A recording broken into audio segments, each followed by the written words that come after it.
thought we had a really good first period. Our first period was outstanding.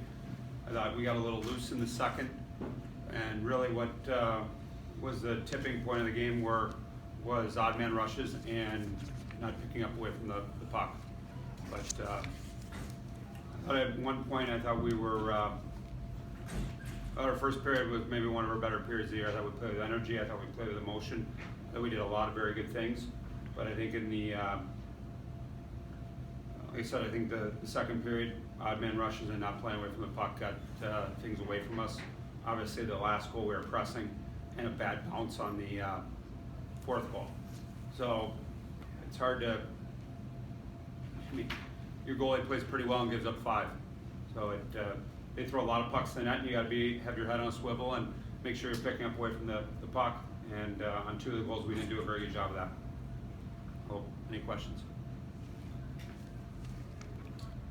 Yep. What can you guys learn from tonight's performance to benefit you guys tomorrow? Oh, play away from the puck when they're leading the nation in shots on goal average in the 40s. I mean, I think they had 42 tonight. I think they might have been below their average. So you know, a lot of pucks are going to go in net. A lot of rebounds are going to happen. They're going to funnel pucks in that area, and that's been the history of the program, is to do things like that. And we've got to make sure that we're picking up sticks away from the puck, and that was the first goal and the third goal. So one of those things where you can talk about it, but until you face it in the game, it can be hard to. Well, I thought we did a really good job of it in the first period. I thought we did a pretty good job of it for the most part, but you can't relax and you can't let up. And if you relax and let up, then things like that are going to happen. And they just you got to be good away from the puck at all times. You can't take anything off, or it ends up in your net. Derek, you know, outside of the win and the loss, what does games like this do for your program? Playing in this building, playing an in-state rival like Penn State that brings fans, and what do you get out of that? Well, I think it's really good publicity for our program. I think our program is doing a very good job of elevating the brand of the school, and when the brand of the school increases, it increases everything as far as enrollment, it increases everything as far as life on campus, and a lot of different things. And when you can tap into that market and get the publicity of playing games down here, not only here but the 3 Rivers Classic, and just increases awareness about not only Robert Morris hockey but Robert Morris as a program. But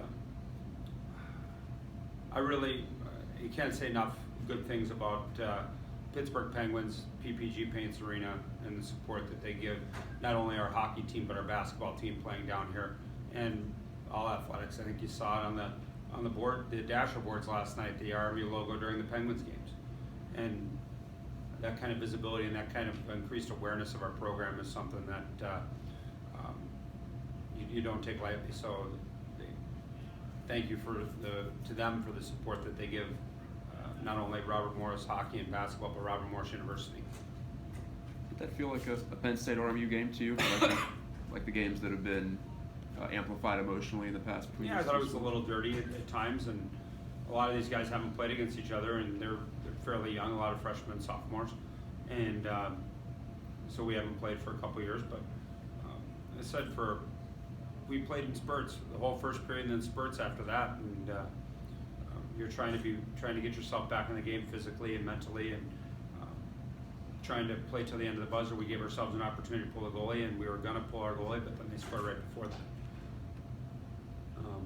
Yeah, I mean, it'll be it's something that I wouldn't say it was amplified, but it got a little chippy at times. What do you think was your team's strongest aspect tonight? Our start, our first 20 minutes, I thought that was really good.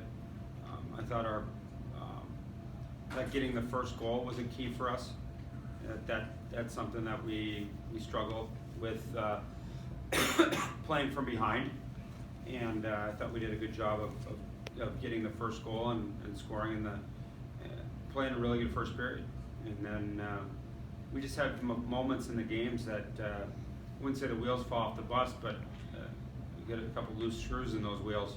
You got to try to get them back tightened, and we did that. And then you get a bad bounce on the third goal off the wall, and but that's hockey. That's hockey. That happens. Bounces happen. So it, I thought the best thing was our start in our first 20.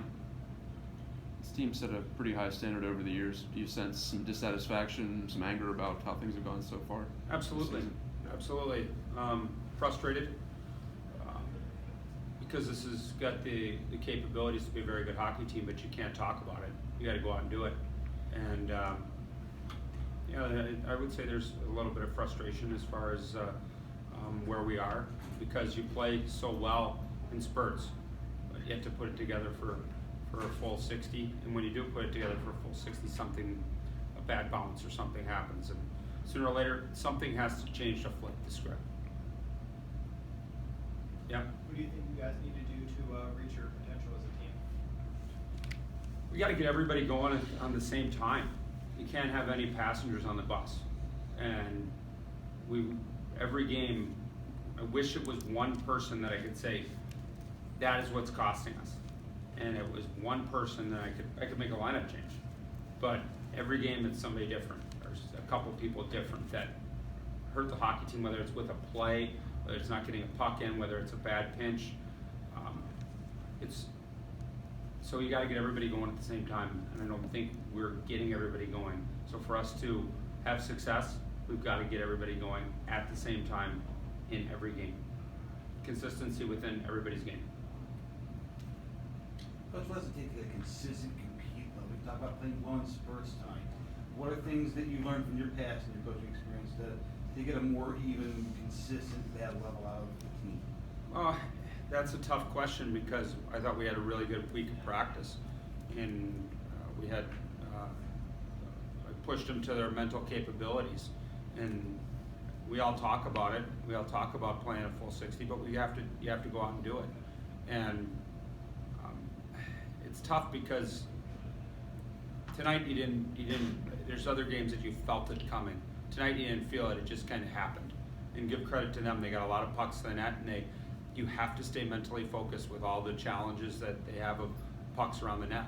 And to be able to get everybody there, everybody's got to be dialed in all the time. And they got to come together as a group. Okay, thank you.